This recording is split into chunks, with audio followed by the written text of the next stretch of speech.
Ooh, 8-9. Tap and go. Hi, mate. Let's How's it get going, man? into this. Yes, good. Teams are out. 2 games left of the Rugby Championship. Here's my question to you to kick things off. Despite the horrors of Ellis Park, is this South Africa's Rugby Championship to lose? Yeah, and that's a great instructional, isn't it?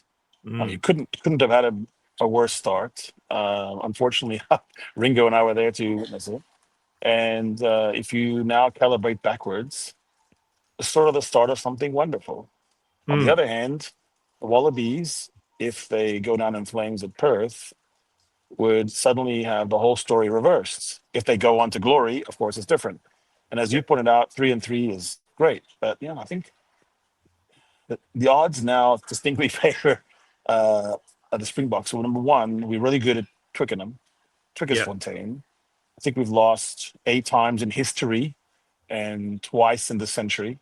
So even against a host England, which you would think Argentina is not as fearsome a host most of the time, and then we match up very well with Argentina, extremely well. We don't have the same blind spots that the All Blacks and Wallabies have with them, so we should take care of business. And unless the All Blacks have some ridiculous win, a win is enough. So the Boks win, take care of business. Yes, they win. Yeah. Yes, I mean, yeah. New Zealand. South Africa winning and not winning the championship would involve not getting a bonus point at Twickenham, and yes, New Zealand winning by 50 plus. Exactly. Which I don't think is going to happen this weekend. So South Africa 15, New Zealand 14, Australia 11, Argentina 9. So Argentina cannot win. And the point there is, it turns into a knockout match. No one cares about bonus points now. It's just, could the Springboks beat the Pumas in a knockout match in London? And to answer your question, I would say almost certainly. Yes, that feels right. Australia still cares about bonus point though, mate. Because the bonus point win gets them to 16 and then they just sweat on Argentina doing the job in Twickenham. There you go. Sure. There you go. Fire away. What do you got?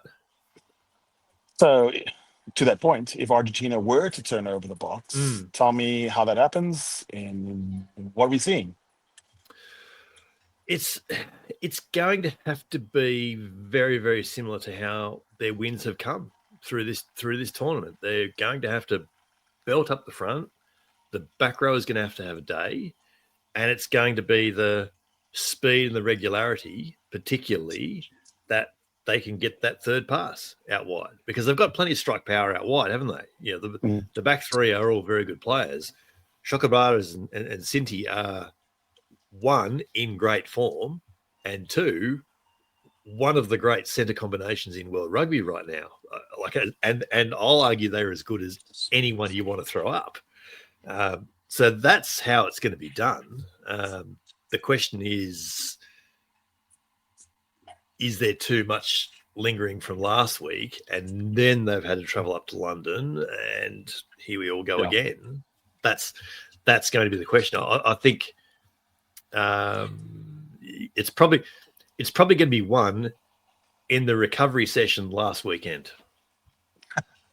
There you go. There's something philosophical for you. For me, Argentina wins if Australia beats the All Blacks and takes care of business, and the title is already decided, and then the Springboks just switch off, and everyone's drinking beer in the locker room before we start. Yeah, that's fair. No, to be serious, I think it's difficult to be done that way and then pick right back up, travel the same plane, go there and do it again against pretty much the same cast of characters, except you add Eben Etzebeth or Jesse Creel on the bench. It's a rough one. I suppose when you're a coach, if you're Felipe Contepomi, just say everything different. Just do everything different. Just for the love of God, don't go on and try to do the same thing and expect a different result. This week is opposites week. That's it. Just do opposite stuff. Yeah. It's like you can bounce back after a heavy loss if you've got a week in between. To do it from Saturday to Saturday, that's tough. Mm-hmm. Whilst flying. Yeah, That's really tough. On the Bledisloe front, mate, we know teams are out. We know Scott Barrett is back for New Zealand. All new front row. Tupou Vai back in the second row with Scott Barrett. Peter Lackey at 8. Damien McKenzie into 10. Quinn Tupaia into 13. Will Jordan back at 15. Similarly, the Wallabies got Alan Alatoa starting again. Will Skelton's back in. Tane Edmed at 10, which I'll come back to. Rob Valentini on the bench. I've worked out the first time he's been on the bench since the third test against France in 2021.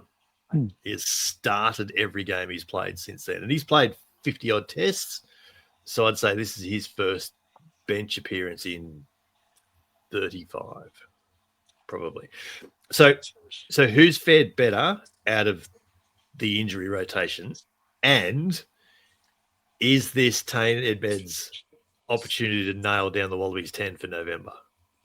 It's a huge opportunity. I'll come back to him in a minute, but exactly what I texted him today was seize it. Huge opportunity. Shameless name dropper.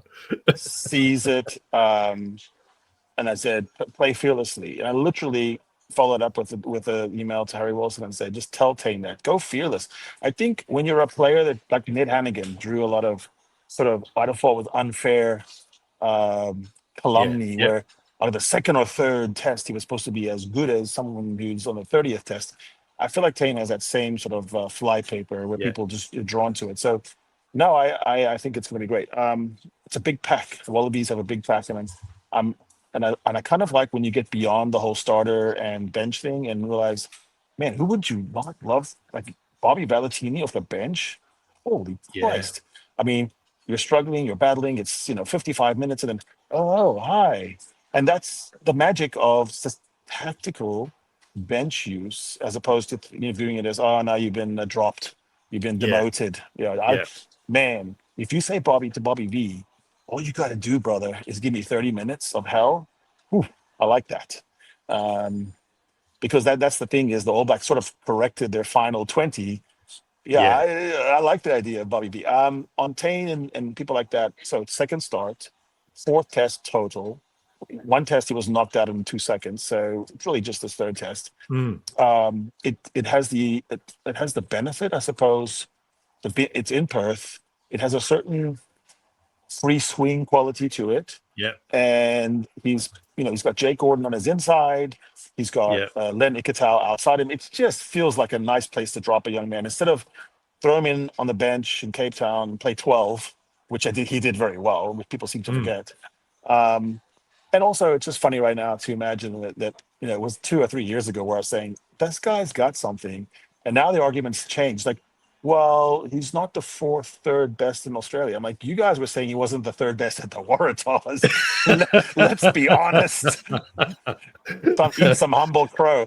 I just think for Australian public, you guys are super hard on 10s. I don't. Every country seems to have one position where they are just too hard on.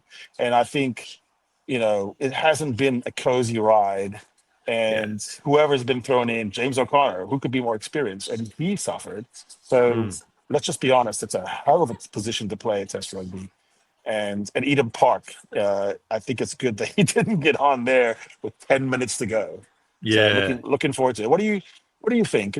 That's a hell of a big pack you got there with Skelton and Frost and Hooper. no Salakai Loto, no Angus Bell. But still, it's a monster pack. It is. It's a big one. That seems like a pack that's designed to blow you off the breakdown. Like cleaners, big cleaners. People talk about Will Skelton doing this and that. I love his cleans. His cleans his ruck work is really good. Frightening. And that sort of thing is what allows quick ball, which gives Edmed space, which gives Lenny Kitau space, which gives Joseph Suali'i space. It's exciting to think what could happen this week that wasn't there last week. That's the big difference. So fingers and everything crossed. I agree with you on Australia is hard on 10s, and to a degree, Mark They did it Eller with They did it with Noah Locio. I mean, yeah, you know yeah, what yeah. It's crazy. And he got to the end of no, sorry, he got to a point where even as recently as 24 going into 25, he'd reached the place where he was just like, you know what, if I play for the Wallabies, I play for the Wallabies. I just can't concern myself with it. All I've got to do is play well for the Brumbies, and then that'll take care of itself. He couldn't worry about, am I going to make it? Am I going to be dropped? But he couldn't do that because it's happened too many times before him, and he was just, it completely threw him up. To a fairly decent extent, Mark Eller and Stephen Larkham have completely ruined fly half for all future fly halves in Australia.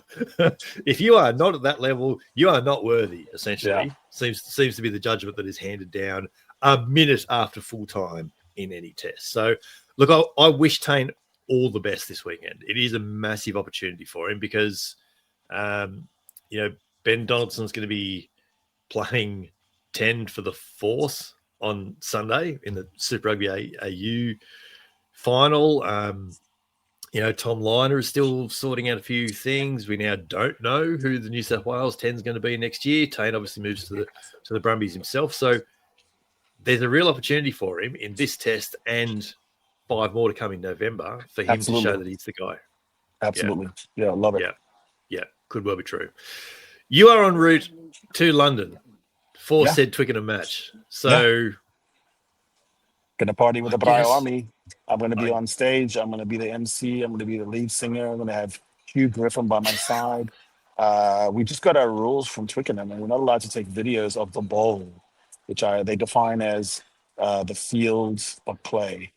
And I told Hugh I'm just going to define that as a cereal bowl.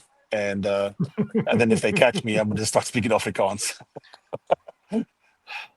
I mean, ik verstaan niet. I'm just taking lots and lots and lots of photos. All right, travel well, mate. I'll talk to you Saturday post Bledisloe 2. Yes, sir. Cheers. Good. Farewell. Travel safe.